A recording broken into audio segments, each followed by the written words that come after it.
Wow.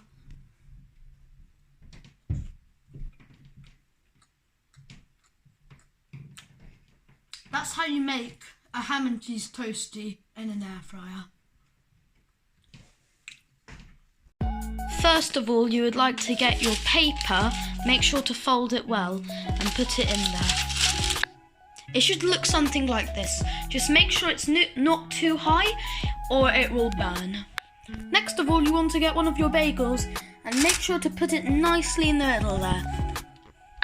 After that, you would like to get some sausages or ham, your choice. Just put in some meat into there.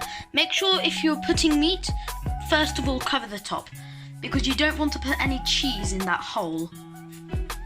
So next you just would like to cover it up and you would like to make sure it's over all the edges because when you get to that first bite you would like to taste that ham with it because it will taste great.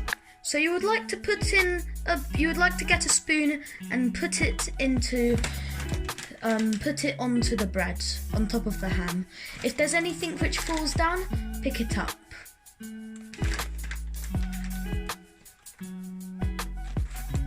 That looks like enough cheese.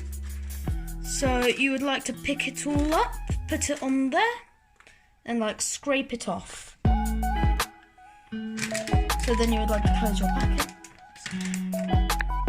So you would like to get at least a spoonful of mustard. Well, I would like to because I'm quite a spicy guy. So you would like to put it all on there. You're allowed to touch it.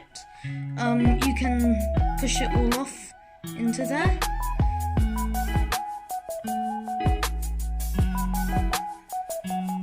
And like that. Then you can lick the spoon. So then to finish it off, you would like to put on the top. Make sure none of the cheese is coming out because it will come out. And yeah, this looks pretty good. So then you would like to put it in the air fryer.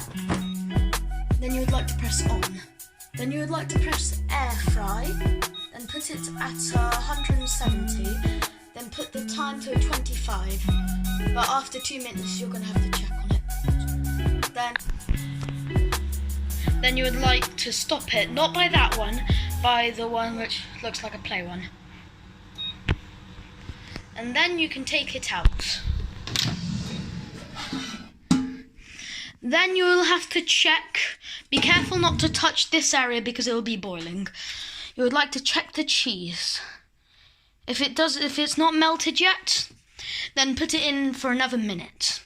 Just make sure to keep your eyes on it. Mine looks pretty cheesy, but I like it when it's fully melted. So I'm going to put it in for another minute. Okay, when it's about 22 minutes, you would like to stop it by pressing that button, then taking it out.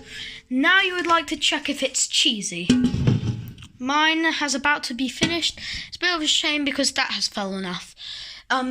It's not going to taste greasy, it's going to taste delicious. You would like to get yourself a plate and you would like to transfer it to your plates.